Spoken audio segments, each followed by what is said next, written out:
project is a dairy initiative supporting dairy farmers in the southwestern Uganda to increase dairy production, because we are assisting the farmers transition from the, let's say, the traditional way of producing milk to a more commercialized approach, where they increase production and therefore create a better income for the family and a better livelihood. All the farms where the farmers are training have crafted a theme of dairy farming as a family business. One of the key partners we have found is the Veterinarians Without Borders, to impact our message to the cooperatives of their roles of engaging the gender component, the role of the woman and the role of the youth in the dairy farming as a family business.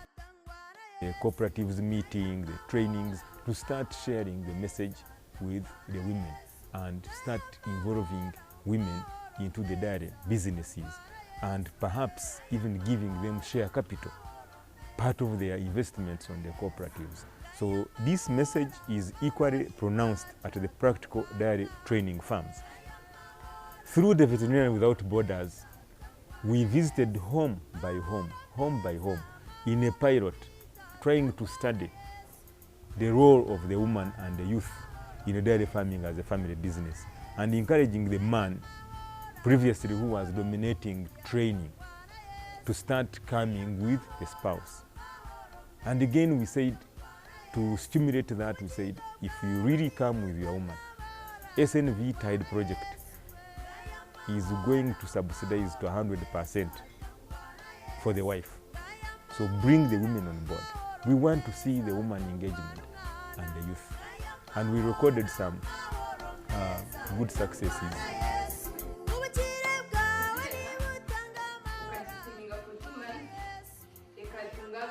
I'm called Vétérinaires.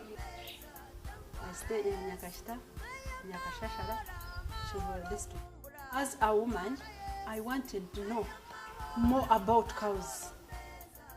So what I did, I took my first son and I went to the training to know about the cows.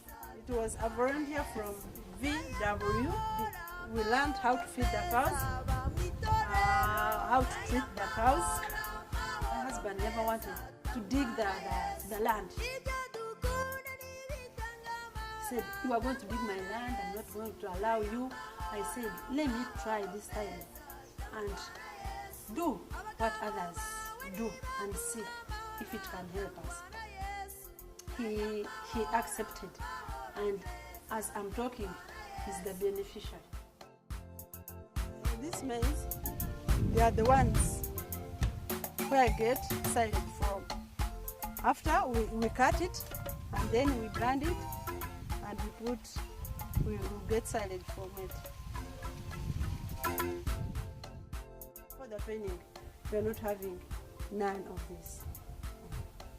But now we are okay. Even if it is a dry season, we can keep them up to 5 years. One thing we are sure of is that we have planted a seed of knowledge, and we want to continuously impact knowledge. We know that adoption of technologies and practice is not instant.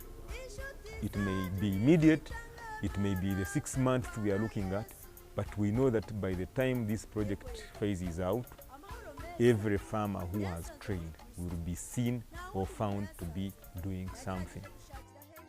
Ariko amahoro yarabuze cyokora muri Yesu Kristo niho usanga amahoro nyamahoro, amahoro asesekara, amahoro yinjira agasaga hose, akasendera, akagera hose no mu bugingo bwawe. Ayo niyo mahoro nabonye muri Yesu Kristo, ni amahoro nyamahoro.